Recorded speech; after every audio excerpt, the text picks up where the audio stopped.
नमस्कार, मैं हूं बबीता चौधरी और एक बार फिर से आप सभी का स्वागत है हमारे यूट्यूब चैनल पे। आज हम बात करेंगे 7th पे कमीशन को लेकर। बहुत ही बड़ा अपडेट आया हमारे सामने कि किस प्रकार से आपका डी और डीआर बढ़ेगा, कितना % महंगाई भत्ता बढ़ेगा और किस प्रकार से आपकी बेसिक सैलरी में इंक्रीमेंट लगेगा। तो इन्हीं सब चीज़ों को लेकर आज इस वीडियो में हम बात करने वाले हैं। तो आगे बढ़ने से पहले मैं आपको बता दूं, यदि आप हमारे चैनल पर नए हैं तो हमारे चैनल को सब्सक्राइब कीजिए और बेल आइकन को जरूर दबाएं ताकि आने वाली वीडियो का नोटिफिकेशन सबसे पहले आप तक पहुंचे। और वीडियो को ज़्यादा से ज़्यादा लाइक कीजिए और शेयर कीजिए। चलिए इसी के साथ हम आगे बढ़ते हैं। दीपावली का त्योहार भारत में सबसे बड़ा उत्सव में से एक है। यह न केवल खुशियों और रोशनी का त्योहार है बल्कि कई लोगों के लिए आर्थिक लाभ का भी समय होता है।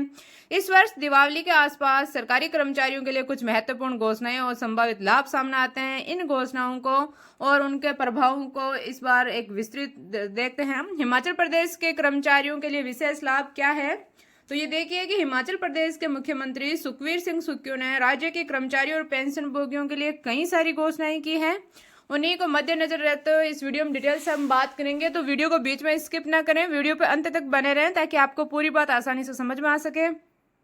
अग्रिम वेतन और पेंशन। दीपावली के मद्देनजर राज्य सरकार ने कर्मचारियों और पेंशन भोगियों को 28 अक्टूबर को ही वेतन और पेंशन जारी करने का निर्णय लिया है।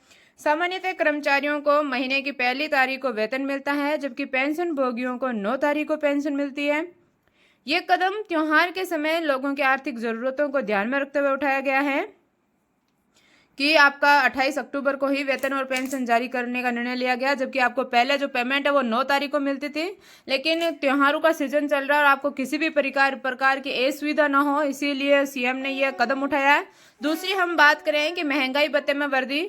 मुख्यमंत्री ने 1 जनवरी 2023 से 4% अतिरिक्त महंगाई भत्ता देने की घोषणा की है। यह वृद्धि राज्य के लगभग 1,80,000 कर्मचारियों और 1,70,000 पेंशन भोगियों को लाभान्वित करेगी।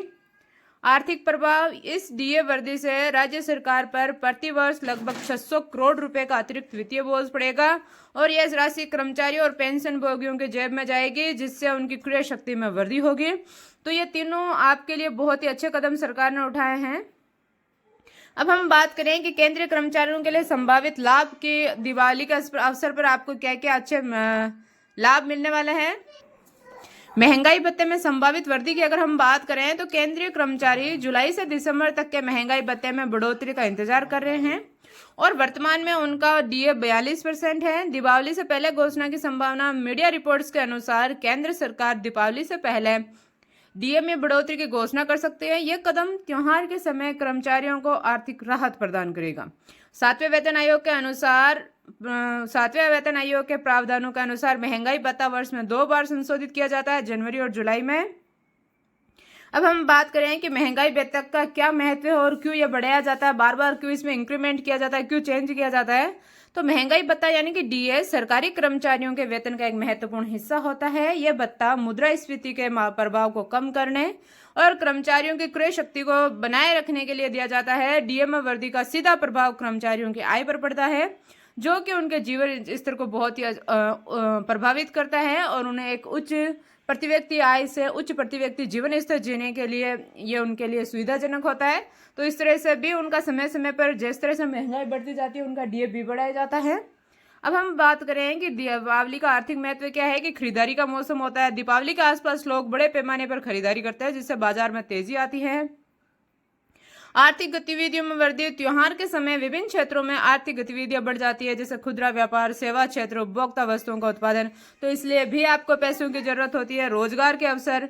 अस्थायी रोजगार के अवसर बढ़ जाते हैं जो अर्थव्यवस्था को गति प्रदान करते हैं। जैसे कि किसी शॉप पे अपन बात करें कि किसी शॉप पे 2 आदमी रह रहे होते हैं परमानेंट, लेकिन जब त्योहार का सीजन होता है, चाहे दिवाली हो, चाहे होली हो, चाहे शादी सीजन हो, उस टाइम हमें कम से कम 3 से 4 मजदूरों की या हम बोलें कि लेबर की जरूरत पड़ती है।